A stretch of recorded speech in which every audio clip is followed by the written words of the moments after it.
Há algumas alterações já aos presentes, nomeadamente o Dr. Bernardo teve que se ausentar e vai ser substituído, e bem, pelo João, e também o Dr. João Rodrigues, peço desculpa pela informalidade, e o Dr.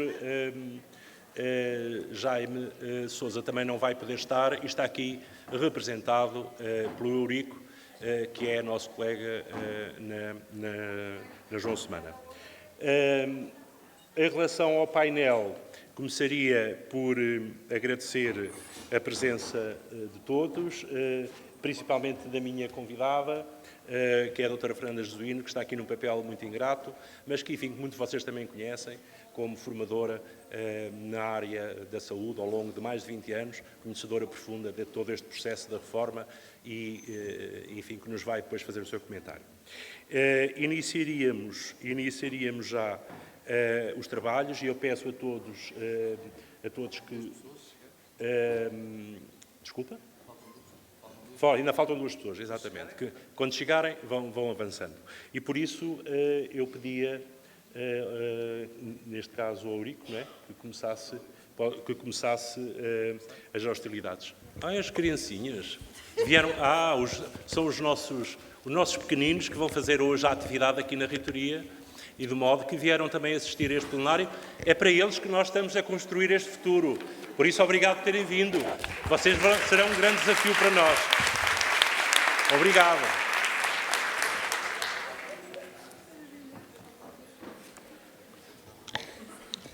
Muito boa tarde a todos. O que concluímos desta oficina temática, esta oficina foi orientada pelo GRESP, que é o Grupo de Doenças Respiratórias da APMGF, do qual faço parte. Então, o que fizemos 3 laboratórios, no fundo fizemos 4, em que fizemos seguimento de doente de asma com EDPOC, em que fizemos pequenos grupos de discussão de como seria o seguimento da asma no modelo de consulta e também como seria o seguimento de um doente com DPOC no modelo de consulta. E fizemos com que os outros grupos circulassem entre a interpretação de espirometrias e inaladores.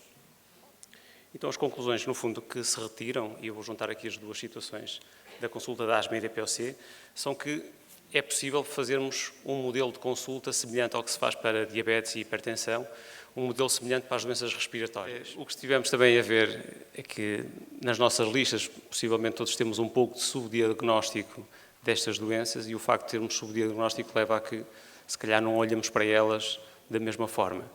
Portanto, temos subdiagnóstico de DPOC e de asma, podemos fazer a consulta em equipa e, quando se fala em equipa, o mais simples será médico e enfermeiro, mas temos outras situações que podemos incluir outros profissionais de saúde. E, nomeadamente, tínhamos algumas experiências neste workshop de alguns colegas que tinham o fisioterapeuta que também fazia a revisão da técnica e que também ajudava na execução das espirometrias. Depois, claro, pensando em fazer uma consulta da asma e DPOC, temos de fazer uma definição do que é que podem ser as tarefas que cabem a cada um dos profissionais e parece lógico que caberá, por exemplo, à enfermagem a aplicação dos questionários de autocontrole das doenças, a avaliação da técnica inalatória, sucessivamente. Em termos de ferramentas à consulta, verificam-se que as normas de orientação clínica, tanto da asma e da DPOC, são boas ferramentas para trabalharmos e suficientes para uma primeira fase. Não esqueça que existem vários modelos de questionário de autocontrole de doenças, nomeadamente para a asma, o CARAT e o ACT. E aqui valorizamos sempre o CARAT, que é português e que, além de ser português, é melhor, digo eu e muitos colegas, do que o ACT para o controle da asma, porque inclui também a rinite alérgica, e que é uma patologia que está sempre presente e que pode condicionar o controle da asma. Não esquecer que para a DPOC temos outros questionários que são obrigatórios também de uso para a avaliação dos sintomas, nomeadamente o MMRC e o CAT. A revisão da técnica inalatória é também uma ferramenta que devemos fazer. Porque é que é importante rever a técnica inalatória? Porque sempre que se revê a técnica inalatória, aumenta-se a adesão do terapeuta à terapêutica do doente e isso, claro, que é o que nós pretendemos. Falou-se também em sistemas informáticos, está a ser desenvolvido até em âmbito de tese doutoral, módulos semelhantes aos que temos no SAM para a asma, semelhante ao que temos no SAM para a hipertensão ou para a diabetes, está a ser desenvolvido e validado em tese de doutoramento para ser usado para a asma e para a DPOC. poderão ser ferramentas úteis no futuro para conseguirmos fazer uma consulta mais estruturada. Em termos de espirometria, o que se percebeu neste workshop de interpretação de espirometria é que é obrigatória para o diagnóstico de doenças respiratórias, nomeadamente para a DPOC é obrigatório, não tem cabimento termos diagnósticos de DPOC sem haver um registro espirométrico no nosso sistema informático. É também útil para o seguimento, não é obrigatório para o seguimento do doente, mas pode ser útil, e que a interpretação pode ser acessível também ao médico de família. Isto, em Espanha, é habitual os centros de saúde terem espirómetros e serem uma ferramenta como um tensiómetro ou uma mapa. Portanto, é possível, seria se calhar num patamar à frente, mas o uso da espirometria e a interpretação não é de todo muito difícil, mas pode ser acessível também para nós. Em relação aos inaladores, este módulo que também fizemos mostra que existe um pouco conhecimento dos profissionais de saúde, e aqui falamos de todas as áreas, e dos utentes sobre o uso dos inaladores. E a literatura mostra taxas de erro altíssimas, mais de 50%, mesmo quando é feito com profissionais de saúde. Portanto, há que trabalhar nesta área.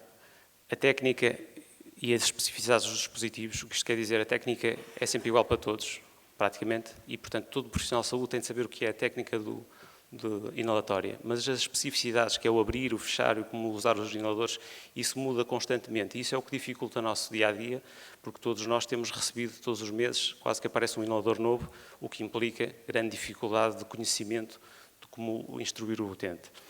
A revisão é obrigatória, a revisão da técnica é obrigatória quando se começa o ensino do inalador, mas é obrigatória ver a seguir como é que o doente faz. E porquê que há estudos a mostrar que não justifica ensinar no início? Ensinar é o mesmo, ou melhor, isto é o que eu estou a dizer, pode parecer estranho, mas está aprovado que o que mostra que o doente faz corretamente é a revisão sucessiva da técnica. Portanto, não interessa nós esforçarmos tudo no primeiro dia a ensinar tudo, porque não vamos ter sucesso nenhum. O que interessa é na consulta seguinte pedir para novamente mostrar e na outra a seguir mostrar outra vez. E porquê? Porque a revisão da técnica melhora a técnica e ainda por cima aumenta a adesão à terapêutica, que é o que nós pretendemos nisto, que os doentes andem bem controlados e que percebam que estas doenças, a asma e a DPOC, são doenças crónicas. Foram estas as ideias básicas. Então vamos passar ao colega que é uma novidade nestas reuniões, é o Dr. João Rodrigues, que para além, enfim, de por acaso ser o presidente da comissão organizadora, aqui está no papel de médico de família e vai falar-nos sobre cuidar de pessoa com diabetes tipo 2 numa equipa de saúde, e eu pedi-te, João, que avançasses já com a parte que seria do Bernardo, para depois não dares cabo nos joelhos e andaste a levantar e a sentar 2 vezes. E por isso irá logo abordar a parte da sexualidade em saúde familiar. Desculpem lá, não estava a contar, vou falar já. Peço desculpa, boa tarde a todos. Então é assim, este modelo prova, pelas algumas ausências, que não é fácil nem no momento real, mesmo com a tecnologia, darmos continuidade aos trabalhos, mas a nossa garantia é que até o dia 3 de junho iremos publicar, volta-se a orientar, todas as conclusões. Isto porque o Bernardo Vilas Boas, que era o responsável da área temática, uma das áreas importantíssimas deste Pilar 2, este Pilar 2 está relacionado com a nossa carteira de serviços, atual, presente ou futura, não sabemos, e tem só algumas áreas, é evidente. E nesta área da sexualidade nós achamos que era importantíssimo incluí-la, e foi, obviamente, abordada. Houve três laboratórios de aptidões concorridos na área da sexualidade, e ele deveria estar aqui a apresentar as conclusões. Não foi possível, mas a mensagem que foi transmitida, espero que depois seja publicada, significa que a mensagem passou para mim, é que o professor Júlio Vaz, que coordenou esta temática, gostaria de reativar o que há uns anos foi iniciado, mas que se tem vindo a perder, que é alargar a formação pré-graduada, seja na área médica, neste caso na licenciatura, seja na enfermagem, na área da sexualidade. Ele nota que há um retrocesso enorme a este nível. Os profissionais de saúde, neste caso médicos e enfermeiros, estão do ponto de vista dele, neste momento mal preparados em termos desta área importantíssima, e por isso recomendava que tentássemos em conjunto com as diversas associações, nomeadamente com a Associação Portuguesa de Medicina Geral Familiar, com a Associação de Planeamento Familiar, com a Associação de Sexologia, algo que pudesse influenciar nas faculdades, mas essencialmente no pós, no internato e na formação contínua. Por isso o alerta é que teremos que fazer muito mais nesta área para termos capacidade, aptidões de avaliar abordar esta área rotineiramente nas nossas consultas e ter capacidade, obviamente, de diferenciação e, nas devidas alturas, encaminhar devidamente. Portanto, isto foi a questão da sexualidade. Em relação à outra temática, essa sim, da minha responsabilidade, não é diabetes, houve aqui mais um engano. A diabetes será a Edith que irá falar sobre ela. O programa tem bastantes lacunas, mas faz parte a minha área que eu fiquei responsável na carteira de serviço, tem a ver com a oficina temática de abordagem de comportamentos aditivos e dependências nas USFs. Portanto, e é essa que eu vou tentar transmitir o que se passou. Isto ficou dividido em 3 laboratórios de aptidões, todos eles com inscrições esgotadas com alguma antecedência. O primeiro esteve relacionado com detecção, diagnóstico e intervenção em problemas ligados aos comportamentos aditivos e dependência. Isto foi o nosso título, mas os profissionais da área chamaram-lhes, provavelmente bem, já vos irei dizer alguma coisa sobre isso, interdependências. E foi isso que foi abordado neste laboratório de aptidões. Foram as interdependências diversificadas. Como é que nós, profissionais de saúde, mais uma vez, essencialmente médicos e enfermeiros das USFs, devemos estar perante algumas dependências de comportamentos aditivos. Depois tivemos um laboratório específico, que já é tradicional, no encontro de sessão tabágica. E, por fim, algo que temos também esquecido muito, do meu ponto de vista, e que esperemos que se volte a centrar na nossa atividade, que é os problemas ligados ao álcool. E aqui foi especificamente abordada a questão da formação em intervenções breve, que correu bem, foi dado pela Cristina Ribeiro e pelo Frederico Rosário, um médico de família que está fazendo doutoramento e que está dedicado também a esta área.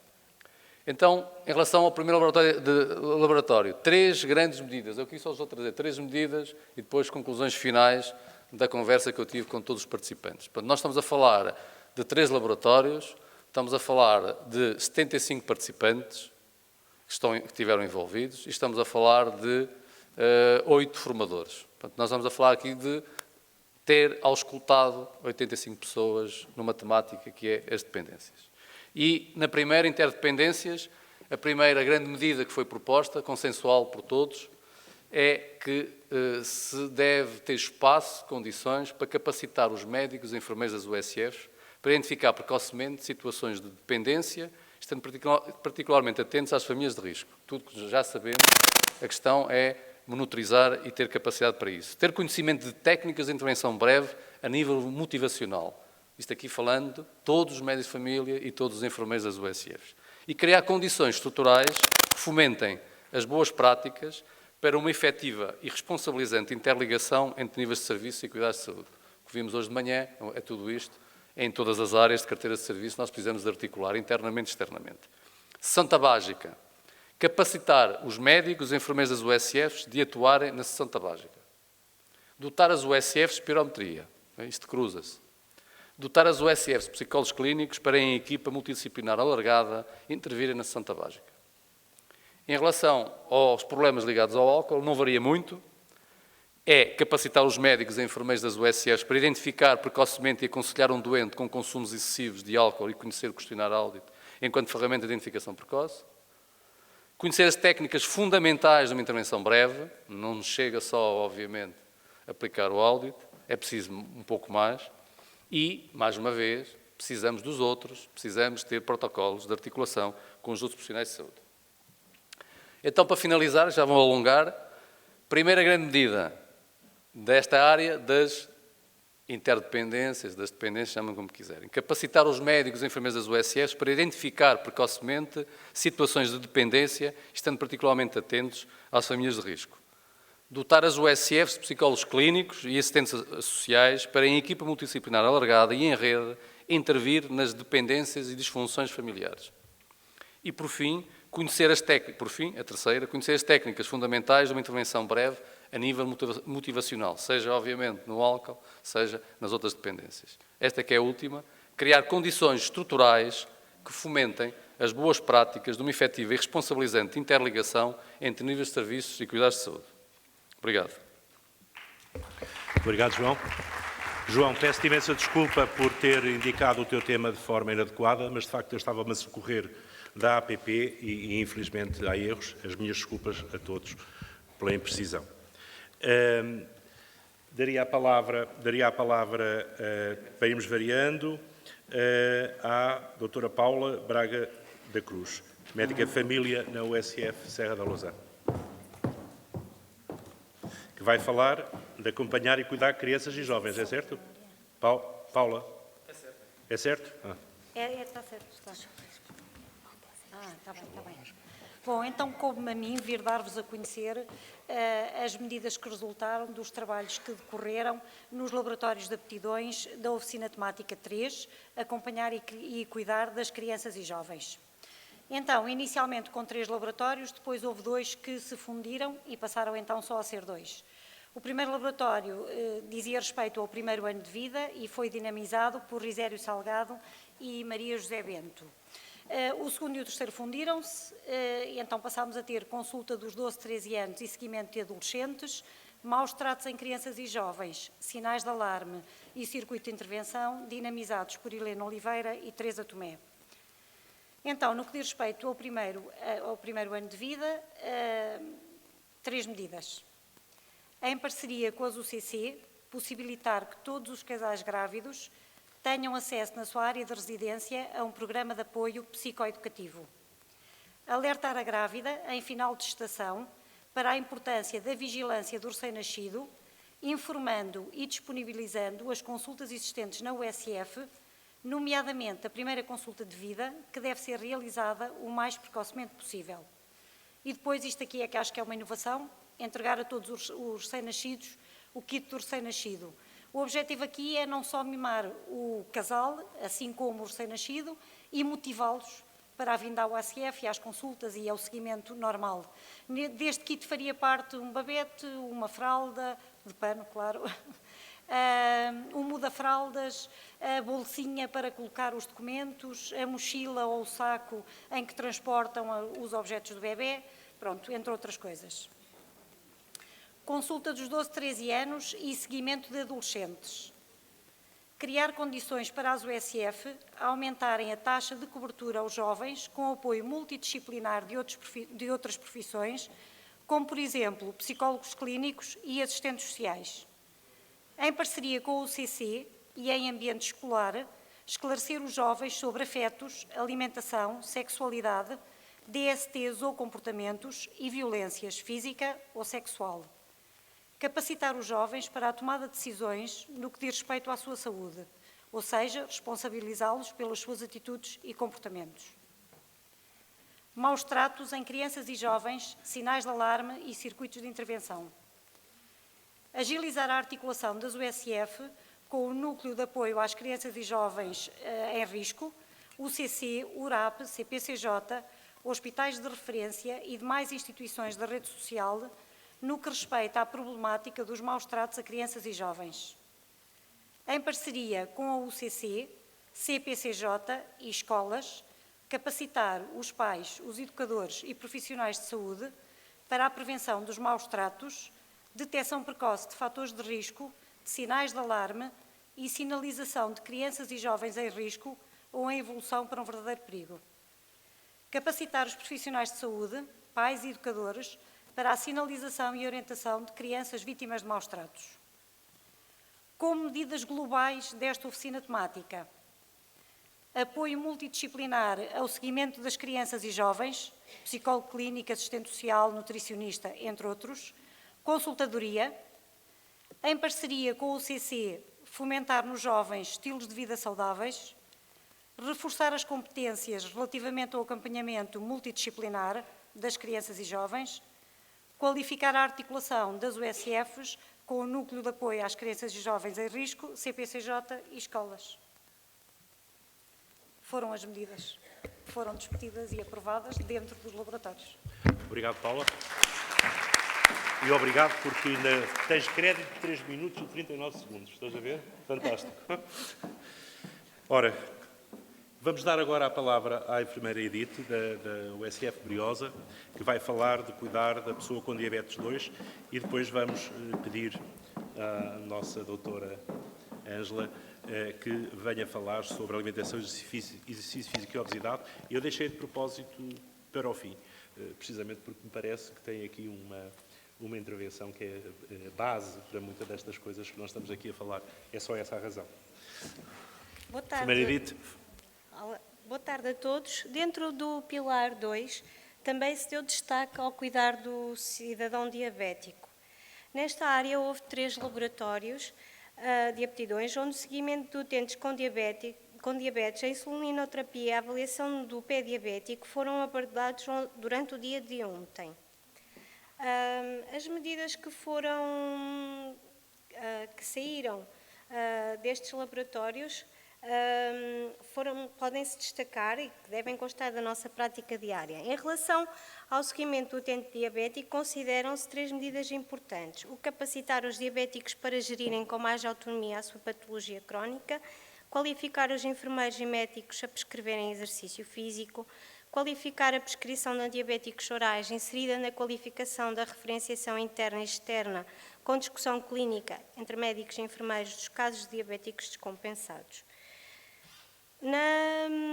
Na oficina de insulinoterapia, consideramos que capacitar todos os médicos e enfermeiros a introduzirem corretamente a insulinoterapia, tornando um tratamento mais eficaz e seguro, capacitar os diabéticos a gerirem com autonomia os diversos esquemas de insulinização, discutir em reunião clínica da USF todos os casos com HbA1c acima de 8,5, são medidas importantes para o seguimento do diabético. Em relação à avaliação do pé diabético, todas as USFs devem ter à sua disposição material para uma consulta do pé da pessoa com diabetes. A maioria dos enfermeiros e médicos deve fazer formação atualizada em pé diabético. Todas as USF devem ter uma consulta específica de pé da pessoa com diabetes e trabalhar em rede com a consulta do pé diabético do hospital de referência. Em relação a este último laboratório, também foi destacada a importância das alterações estruturais do pé, com influência a nível da mobilidade e do risco associado ao risco de queda. Em relação às medidas globais, propõe-se consultadoria interna, discussão rotineira de todos os diabéticos descompensados, consultadoria externa com a criação da figura do endocrinologista consultor e ligação efetiva à consulta do pé diabético do hospital de referência, capacitar o doente diabético e que todas as USFs devem ter à disposição material para uma consulta do pé, qualificar os enfermeiros e médicos a prescreverem exercício físico. Foram estas as medidas em relação ao cuidar da pessoa com diabetes. Primeiro Edith, muito obrigado também pelo cumprimento do tempo. Então, vamos ouvir agora as conclusões pela doutora Paula Pinto Anjo, que é nutricionista do ACES do Pinhal Interior. Boa tarde. Eu venho então fazer a súmula da Oficina Temática Alimentação, Exercício Físico e Obesidade. Segundo o relatório Alimentação Saudável em Números 2014 da DGS, o número de obesos em Portugal é elevado, cerca de 1 milhão de adultos e 3,5 milhões de pré-obesos. Na semana passada, no Congresso Europeu sobre a Obesidade, a OMS projetou para a Europa uma epidemia de obesidade dentro de 15 anos. Segundo dados da OMS, mais de 1,9 milhões de adultos no mundo tinham excesso de peso em 2014, dos quais 600 milhões eram obesos. Em relação às crianças, o relatório COSI Portugal 2010, o Sistema de Vigilância Nutricional Infantil do Instituto Nacional de Saúde, Dr. Ricardo Jorge, identifica 21% das crianças entre os 6 e os 9 anos com excesso de peso e 14,6% com obesidade. Miguel Rego, nutricionista, refere que os profissionais de saúde, os cuidados de saúde primários, têm um papel cada vez mais relevante na prevenção e gestão da saúde das populações. A sua intervenção mais próxima das populações tem o potencial de reduzir a mortalidade e a morbilidade das doenças crónicas através do aconselhamento alimentar e da prescrição de atividade física eficaz, articulando com outros grupos profissionais de saúde, nomeadamente nutricionistas e fisiologistas do exercício, num processo de referenciação eficiente. Devemos então encarar o tratamento do excesso de peso e da obesidade, assim como a sua prevenção, incluindo pessoas em risco de desenvolver doenças associadas à obesidade, como uma das áreas de atuação de relevo nos cuidados de saúde primários. Desta forma, poder-se-á identificar estas patologias numa primeira instância e atuar de forma atempada e consistente no sentido de evitar que recaiam nos cuidados secundários. Para isso, necessitamos de linhas orientadoras eficazes de atuação que uniformizem procedimentos a par de uma constante avaliação dos resultados para que se encontrem modelos eficazes para a prevenção e o tratamento. Esta oficina temática foi subdividida em 4 laboratórios de aptidões. A dieta mediterrânica é considerada um padrão de alimentação e estilo de vida saudáveis. É reconhecido que este padrão alimentar está associado a uma maior longevidade no geral, menores taxas de mortalidade, de morbilidade e mortalidade por doença cardiovascular e cancro, menor incidência de diabetes tipo 2, de hipertensão arterial, de obesidade e de doenças neurodegenerativas. É certamente imprescindível o seu aconselhamento nas consultas das USF. A informação aos utentes e à comunidade serão mais-valias também na prevenção destas doenças. O resumo das medidas propostas: a promoção dos conceitos da dieta mediterrânica nas consultas das USF e o CSP e na comunidade pelos diversos técnicos de saúde, a promoção dos alimentos locais e sazonais na comunidade e facilitar a acessibilidade dos cidadãos a esses alimentos, promovendo informação adequada nos hipermercados. Melhorar a rotulagem e a informação nutricional para que seja mais facilmente compreendida pela população em relação aos alimentos mais calóricos, com mais açúcar e gordura e ainda com mais sal. Em relação ao exercício físico, não existem benefícios a longo prazo em apenas termos uma alimentação saudável se não existir concomitantemente uma atividade física regular. A vida de hoje leva a que todos sejamos muito sedentários e absortos no excesso de obrigações diárias, que são a mais comum das desculpas para não praticarmos exercício físico. A sociedade deverá encontrar uma maneira de incluir o exercício físico como um hábito que se torne imprescindível, como aprender a ler e escrever e a fazer cálculos matemáticos. O resumo das medidas: aumento do número de horas letivas da disciplina de Educação Física nas escolas, desde o primeiro ciclo do ensino básico até ao fim do ensino secundário, por ser um espaço privilegiado para a prática de exercício físico por parte de crianças e jovens que, de outra forma, não terão acesso a ele.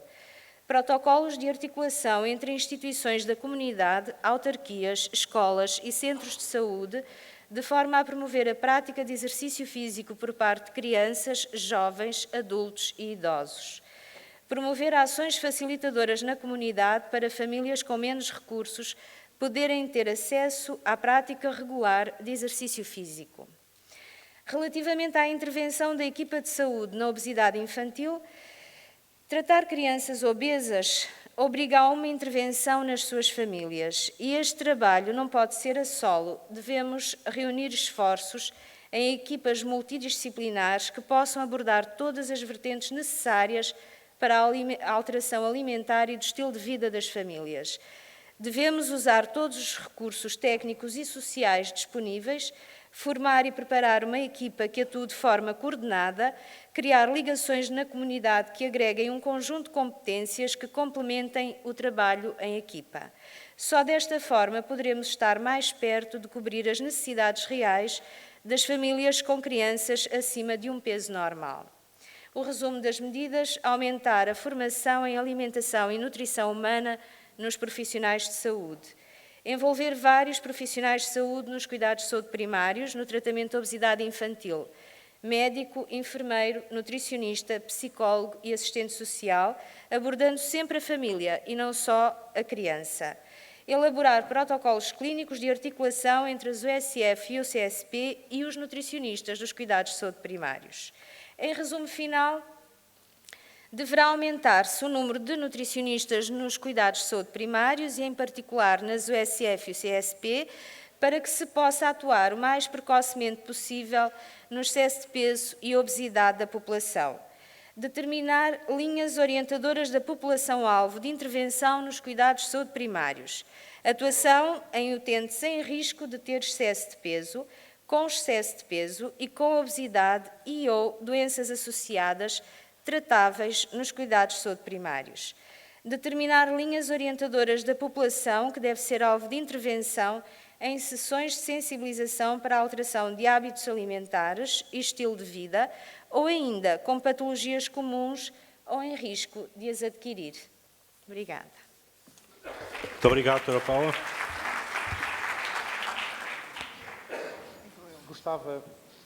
Gostava de aproveitar o texto belíssimo que está a introduzir e a fazer o racional desta sessão para vos relembrar o âmbito antes de pedirmos à doutora Fernanda que nos dê a sua opinião enquanto observadora atenta e tendo feito o acompanhamento de todo este nosso processo de reforma.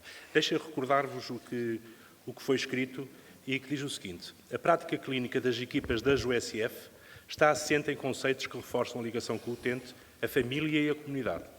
Mais do que nunca, os cuidados de saúde primários devem ser personalizados, continuados e de proximidade à população, prestados por uma equipa multidisciplinar com autonomia e a trabalhar em rede com a comunidade. Além disso, as USF devem preparar-se para dar resposta qualificada às novas necessidades dos utentes, intimamente ligadas a fatores de ordem psicossocial. São exemplos alguns dos problemas da área materno-infantil, da adolescência, do insucesso escolar, a obesidade, o sedentarismo, dependências onde o alcoolismo e o tabagismo têm sido subintervencionados, situações de isolamento, pobreza e sofrimento dos idosos. Eu acrescentaria que, e isto é uma batalha que eu tenho vindo a pensar, que de facto depende de nós e da nossa intervenção, e esta é a janela de oportunidade que eu penso que nós temos pela frente, que é a da sustentabilidade do SNS, baseado precisamente no desenvolvimento das atividades de prevenção, que não vejo que possa ser implementada no terreno por mais ninguém do que as equipas multiprofissionais dos cuidados de saúde primários.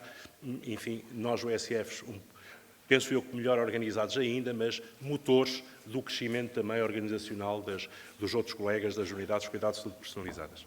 Doutora Fernanda, com este racional, o que é que nos tem a dizer enquanto formadora, conhecedora profunda de todo este processo? Que sugestões nos daria para, ao fim e ao cabo, nos prepararmos para esta educação de adultos, que é, sobretudo, o nosso trabalho? A um comentador, eu penso que é pedido que ele diga o que viu e que compare as suas percepções com as percepções dos outros. De modo que eu vou por aí, vou-vos dizer o que é que vi desde ontem, o que é que tenho visto desde o primeiro encontro. Eu tenho tido a oportunidade de assistir pelo menos a 5 encontros vossos, do SFAN, e isso deu-me muita matéria para reflexão. Não estava a ouvir nada? Não estava a dizer, não podia meter para lá. Vi, para começar, o slogan deste encontro e achei-o verdadeiramente notável. Os 7 pilares. Isto porquê? Porque 7 pilares remete para o título de um livro que provavelmente não conhecem, mas conhecem o autor, que são os 7 pilares da sabedoria. Conhecem? Não. Do senhor chamado T.E. Lawrence? Não. Mas o Lawrence da Arábia conhecem? Conhecem. Já viram? Não viram? Não acredito. Bom, adiante. O Lawrence da Arábia, não é? Aquele militar inglês que, 29, 35, levou os árabes a libertarem-se dos turcos, do Império Otomano, não? Era o Peter O'Toole? Não, uma desgraça, é do meu tempo, paciência. Isto fez-me pensar, curioso, o SFAN, se eu continuar a pegar na metáfora... o título é tirado dos Provérbios, o livro 9.2 dos Provérbios. Farás a tua casa assente em 7 pilares da sabedoria. Muito bonito. Os 7 pilares da sabedoria é a viagem do Lawrence, que era um oficial britânico, pelas 7 cidades árabes. Ele não sabia que isto depois os árabes acabavam no ISIS, mas isso é outra história. E então, fez-me pensar que, curioso, eu posso pegar nesta metáfora e pensar que a AN é o Lawrence, não é? É a defesa deste paradigma contra os inimigos do paradigma. Quais são os inimigos do paradigma, deste paradigma, que é a USF, naturalmente, a resistência à mudança, naturalmente, o paradigma anterior. Claro que ter 7 encontros em que o paradigma é mostrado como sedimentado dá-nos a grande esperança, e eu tenho a certeza, isso garanto-vos, de 20 anos por cá, que o paradigma está para ficar. Mas não é despiciando de maneira nenhuma esta estratégia de todo o tempo perceber quais são os inimigos no horizonte. E ontem vimos a municipalização, vimos várias coisas. É muito interessante, encontro a encontro, perceber que nos interstícios da inteligência coletiva do próprio paradigma, do vosso paradigma, percebe-se muito bem qual é o epifenómeno da resistência à mudança, do receio de voltar para trás. Isso foi muito, muito notável, nomeadamente quando chegámos ontem à conclusão, era o bastonário da Ordem dos Médicos, que, por exemplo, seria muito interessante acabar com as ARS. E eu devo dizer-vos que concordo, eu concordei com o argumento. Mas fiquei a pensar numa outra coisa que vi neste encontro muito interessante, é que, por exemplo, nas oficinas, na descrição das oficinas do encontro, há vários itens que têm a ver com formação. E realmente, para que o vosso paradigma seja sustentado, é fundamental cuidar da formação do team building, cuidar da formação da liderança, cuidar da formação da própria gestão da mudança. E, sobretudo, que é a minha área, da gestão do conflito que tudo isso provoca. E fiquei a pensar também, vi isso, e fiquei a pensar, curioso, se nós lermos os temas de algumas das vossas oficinas que têm a ver com formação, remeteu-me para o passado, em que as tais ARS, que eu concordo que devem acabar agora, na altura tiveram um papel absolutamente fundamental na criação deste paradigma, porque os vossos talentos enquanto líderes e enquanto equipa tiveram a ver com essa formação que foi feita. Eu que conheço, participei, enfim, em todo o retângulo e também nos Açores, de formação em várias ARS, posso dizer-vos que os melhores programas de formação em que eu participei eram da sub-região de Aveiro e da ARS do Norte. Não sei porquê, mas era assim. E acho que é de toda a justiça não esquecer isto, não esquecer que a estrutura central, que nós agora entendemos que pode ser o inimigo, porque não deixa avançar, houve um tempo, anos 90, eu comecei no início dos anos 90, 2000, por aí fora, houve um tempo, claro que havia dinheiro, havia o dinheiro da União Europeia, havia a indústria farmacêutica exuberante, havia isso tudo, mas houve um tempo em que tudo isso foi muito bem investido. E toda a formação em gestão de mudança e de competências de liderança foi importante para a criação, para a sedimentação e para o instalar o paradigma. Isto no que toca o paradigma ele próprio, que deixem-me insistir, eu acho que está perfeitamente sustentado e não pode voltar para trás, isso para mim é claro. Vi o que mais? Vi que na área do relacionamento das equipas multidisciplinares de cada USF com os seus clientes. Eu sei que a doutora Helena Bessa não gosta dos clientes. Dos seus clientes. É para mim evidente que há duas vertentes absolutamente fundamentais e que precisam de ser desenvolvidas, que é a andragogia paralela àquilo que se chama a educação terapêutica. As doenças crónicas, de que ouvimos falar, as multidependências, toda a área que significa que o enfermeiro de família, o médico de família, o secretário clínico têm de intervir para mudar comportamentos. Essa mudança de comportamento vai exigir da vossa parte um investimento muito grande nessas áreas. Mais uma vez, será talvez também uma área de formação. Mas reparem, em 2015, nomeadamente na saúde, eu penso que a formação não pode ser mais formação em sala, não pode ficar pela sensibilização, tem que ir para um outro modo de fazer formação que tem a ver com o acompanhamento. É muito fácil, nós não precisamos de inventar a roda, está tudo inventado. É só ir ao Google e, por exemplo, pôr lá o Coaching Ourselves, de um senhor magnífico chamado Mintzberg, do Canadá, e tem o plano todo. Eu lembro-me disso porque foi a última coisa que nós fizemos na ARS do Norte. Estava o Dr. Vilas Boas, foi ainda há pouco, antes do almoço falámos disso. Nós tínhamos um projeto interessantíssimo que vinha do anterior. Nós começámos com diretores de centro, fizemos o tal Coaching Ourselves, depois, em Aveiro, passámos para a ARS do Norte e, no início, os primeiros coordenadores das primeiras USFs fizeram este treino, que parecia realmente, e foi muito empolgante, era o engagement, eles estavam todos engaged, que era aprender, o coordenador aprender a ser o treinador, é o que significa coach, o treinador da sua equipa, o estilo de liderança chamado coach. E isso parecia que tinha muito futuro.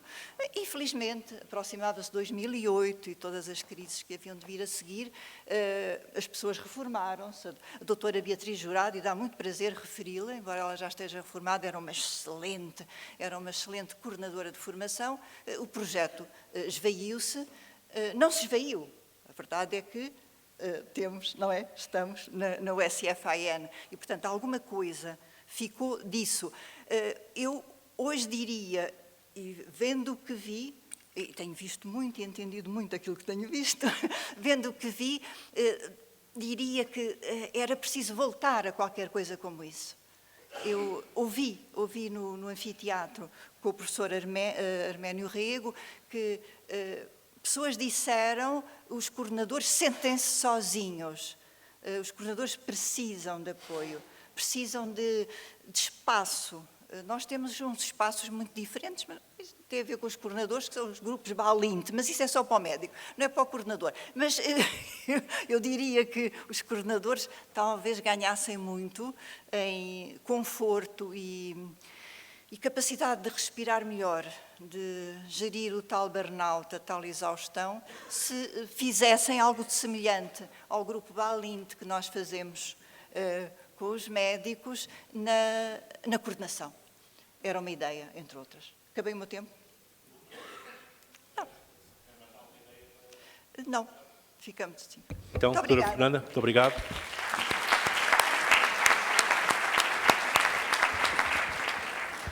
Ou seja, o desafio também está da nossa parte em lutarmos por fazer valer as nossas necessidades e tentar que haja uma reconstrução de todo este processo formativo. Acho que nos compete a nós, já hoje de manhã eu tinha referido isso, acho que é muito importante que não nos acomodemos, porque a nossa qualificação passa por o aumento de competências. E a palavra é, de facto, a nossa grande arma no dia-a-dia. E por isso temos que a saber usar, as palavras são tudo, temos que a saber usar desde o que dizemos, à forma como o dizemos, e essa é a grande ferramenta para que o médico se possa prescrever a si mesmo e e levar à mudança de paradigma que todos perseguimos, que é, com o nosso doente, a sua mudança de comportamentos. Agora o tempo é da Assembleia e por isso temos algum tempo, felizmente, temos algum tempo para conversarmos, para discutir. Os nossos colegas de mesa estão à vossa disposição, por isso devolvia-vos a sessão, entregava-vos a sessão, peço desculpa, para que coloquem questões. Ora, façam perguntas. Aí está a primeira. Está ali em cima, por favor. Agradecia que se identificasse também. Obrigada. Não sei se me estão a ver, sim. Eu chamo-me Vera, sou enfermeira no SF LEM, aqui em Ilhavo. E queria perguntar, porque em vários temas foi sugerido e identificado como uma necessidade, e das conclusões, a dotação de psicólogos clínicos nas USFs. Queria saber, sabendo que não há possibilidade de contratualização destes técnicos, como é que pensam podermos fazer isso?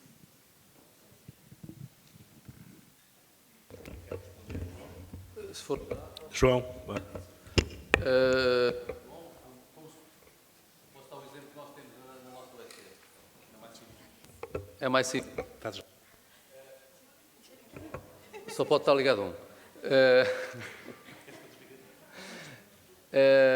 Esta reivindicação é de há 10 anos. Se vocês lerem as linhas de ação prioritária para a reforma destes últimos 7 anos, essa era uma prioridade. Infelizmente não foi desenvolvida, por diversas razões, na maior parte do país. Há regiões do país em que isso não é bem assim. Há uma questão que é crucial. A primeira é, obviamente, ter à nossa disposição, a trabalhar connosco, profissionais da área da psicologia clínica. A minha USF, não tendo a possibilidade do agrupamento, porque não havia psicólogos, neste caso só há um agrupamento, é uma imensidão de quilómetros, são 200 e tal quilómetros, imaginem como é que podia percorrer uma psicóloga, conseguiu fazer um protocolo com a Câmara Municipal da Lausanne, que tinha psicólogos disponíveis e tem um protocolo de articulação onde a psicóloga está num determinado horário na USF. Mas não chega a ter esse protocolo de articulação.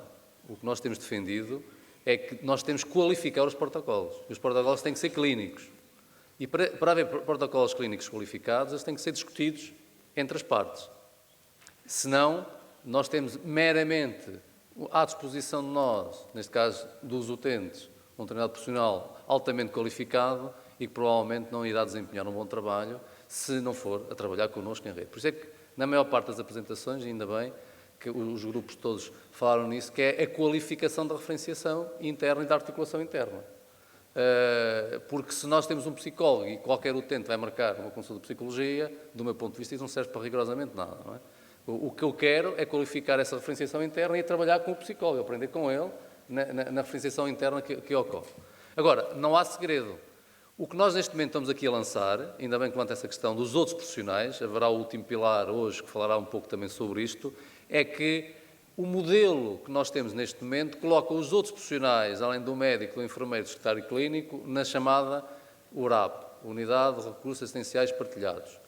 A tendência de quem anda a avaliar no terreno diz que a URAP tem sido um grande falhanço, mas isso é uma tendência, não sei se será assim ou não. O que me parece importante é nós refletirmos sobre isto. E o isto é o quê? É como é que nós podemos todos melhorar, quando temos os recursos humanos disponíveis, esta articulação.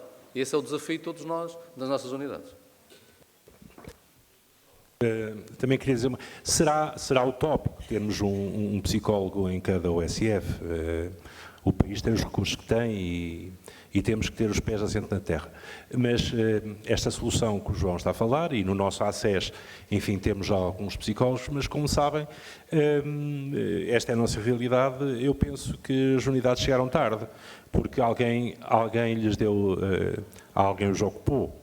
E eles não sobram para tudo. Por isso também penso que nós temos algum papel a desempenhar enquanto equipas, manifestando as nossas necessidades e pressionando a direção executiva, penso eu. Doutora Fernanda, queria acrescentar?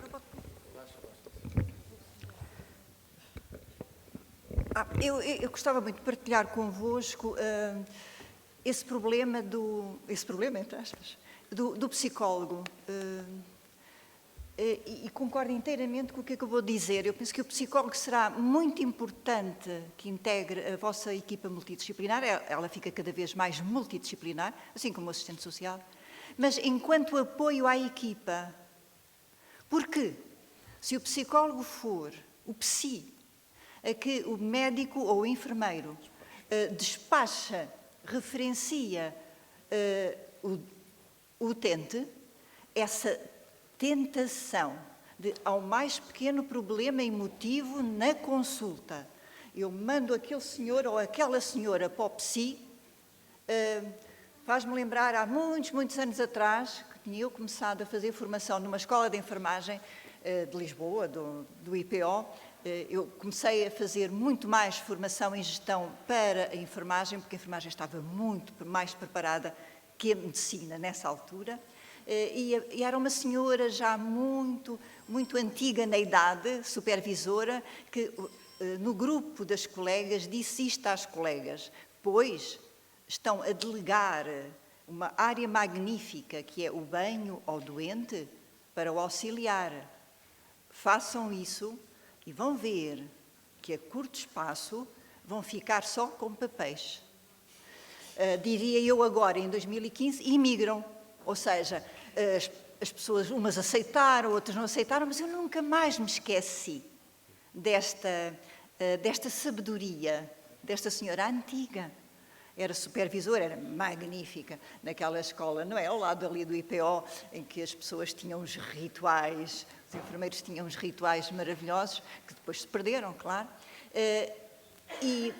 E faz-me também pensar noutro apontamento muito interessante que aparece muito nos nossos grupos Balinte, que é o cidadão, cada vez mais vai ao médico de família ou ao enfermeiro de família pedir coisas, exames complementares, sobretudo exames complementares, pedir de tal modo que, nomeadamente o médico, se sente apenas como um referenciador.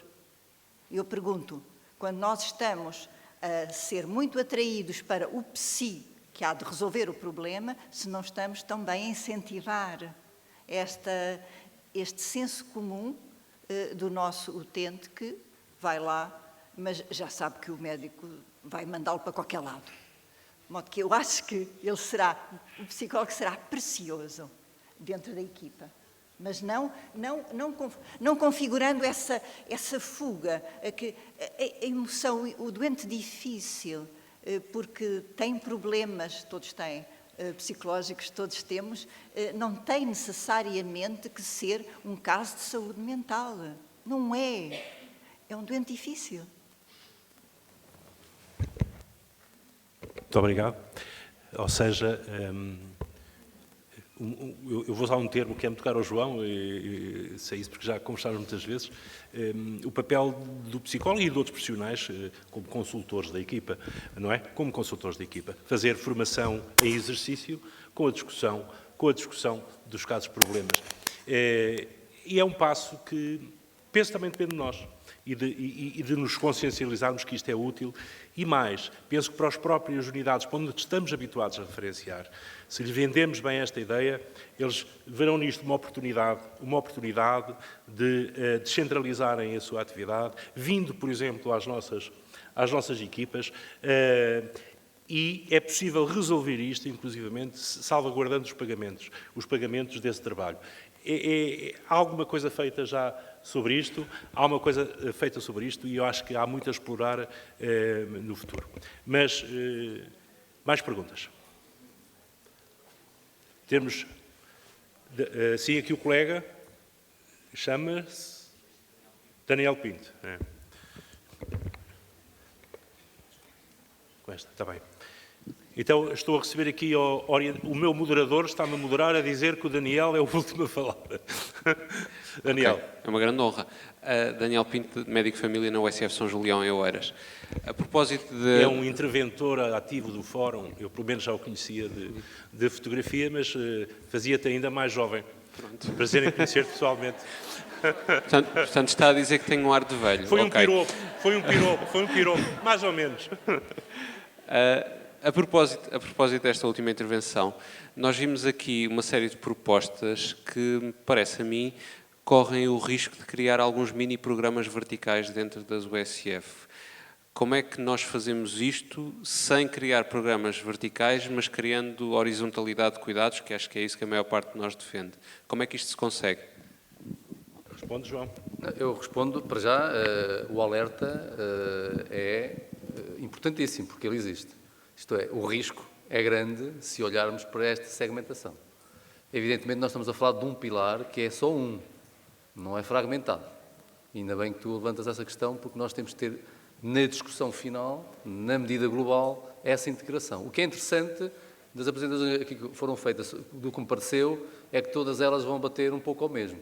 Primeiro, melhorar o trabalho da equipa nuclear, que é a própria equipa multidisciplinar da USF, alargar, e já aqui foi dito e muito bem, porque as temáticas dos comportamentos estão aí mais do que nunca, e nós temos de ter formação de base e em exercício, obviamente, para atuar nestas áreas. Estamos a falar, obviamente, de prevenção a nível dos comportamentos aditivos e a nível dos distúrbios alimentares.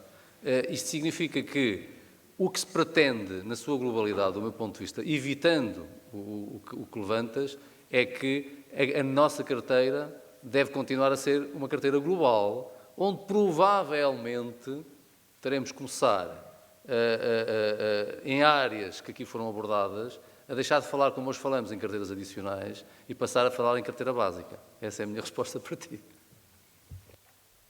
Mas agora deixa-me, e mesmo para terminar, Daniel, refletiste com certeza sobre a questão que puseste. O que nos sugerias?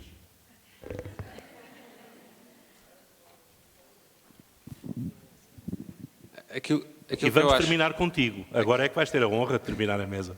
Até te deixo terminar mesmo. Eu acho que nós temos sempre um problema de quem decidir habitualmente do seu cantinho, não é? Nós temos esse exemplo hoje muito marcado nas nossas consultas com a diabetes. Eu não gosto de fazer consultas de diabetes, eu faço consultas a pessoas que têm diabetes e que têm mais uma série de outras coisas e que muitas vezes nem se lembram que têm diabetes quando lá vão, mas gostam de não pagar a taxa moderadora. Não devem, se calhar, ter uma consulta chamada diabetes com o único objetivo de eu não lhes cobrar uma taxa moderadora.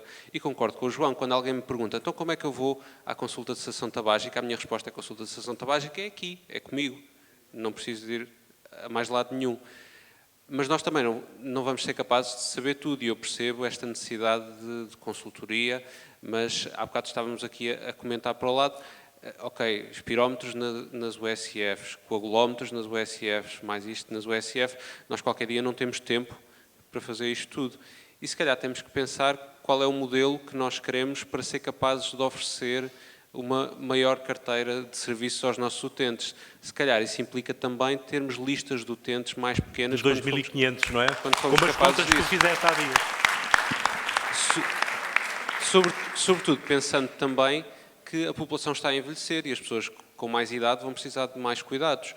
E eu não posso estar a fazer uma espirometria na USF quando eu tenho alguém em casa com uma neoplasia que precisa de uma visita domiciliária que não pode esperar por depois da manhã, que tem de ser feita hoje. E aqui eu acho que nós temos que tomar uma opção que é técnica para podermos aconselhar os políticos, isto é, eu acho que nós hoje em dia ainda não somos muito bons a dizer qual é o papel do médico de família. Nós temos práticas que são variadas em regiões diferentes do país. Há regiões do país que têm programas de rastreio implementados por organizações que são exteriores aos cuidados primários. Há outras regiões que têm outras especificidades e nós temos essa variedade e temos alguma dificuldade de dizer qual é o trabalho do médico de família em Portugal, o que é suposto fazer. E às vezes temos a tentação de dizer, mas em Inglaterra, em Espanha, faz-se assim, esquecendo que o contexto é diferente. Nós normalmente não nos esquecemos, os outros esquecem-se desses pequenos pormenores. E, portanto, este alargamento do âmbito de competências, um alargamento que tem que passar também por maior acessibilidade. Não é? Em muitos países não é aceitável um doente não ter consulta com o médico de família ou com o enfermeiro de família no dia a seguir ou no próprio dia. E nós achamos isso normal, ter consulta daqui a 2 semanas, daqui a 1 mês. Isso vai implicar que nós não podemos estar nos centros de saúde, nas nossas unidades, 100 horas por semana. para fazer isso. Nós muitas vezes já estamos 50, 60 horas por semana a trabalhar nas nossas unidades. E, portanto, temos que pensar como é que queremos atingir estes objetivos todos, cuidar bem, se calhar, de um conjunto mais restrito de utentes, mas oferecer-lhes mais para podermos fazer isso. Mas temos também que provar, que mostrar a quem nos paga, que tem que valer a pena pagar mais, ter mais médicos a fazer isto, porque nós, de facto, somos capazes de reduzir a mortalidade, a morbilidade dos doentes e também aquilo que lhes interessa muito, os custos. Mas para fazer isso não podemos só dar-nos palmadinhas nas costas e dizer não, nós sabemos que somos muito bons. Nós ainda não fomos suficientemente bons a mostrar isso, a mostrar que de facto as USF são uma marca que se traduz em mais ganhos de saúde para os utentes e precisamos também de ter esses números, precisamos de mostrar que ter menos utentes, ter mais competências, não se traduz só em meios complementares de diagnóstico e medicamentos que nós receitamos, porque isso é pouco palpável. Então, por exemplo, o trabalho dos enfermeiros, como é que nós medimos? Se eles não prescrevem, se eles não pedem exames complementares diagnósticos, mas o trabalho deles está lá na equipa, está no resto, está nos utentes que não são internados, nos utentes que conseguem estar em sua casa em vez de estarem num internamento hospitalar, está numa série de outras atividades que nós fazemos, mas temos que nos tornar bons a medir. E eu acho que esse é o desafio que nós vamos ter nos próximos anos, é nós sermos capazes de demonstrar que fazemos e que isso é melhor, de facto, para os nossos utentes. E isso falta-nos fazer. Não poderíamos terminar de melhor forma do que ter um jovem que partilha connosco a sua reflexão e me deixa muito feliz, e eles vão também, porque o futuro continuamos a dizer que está assegurado.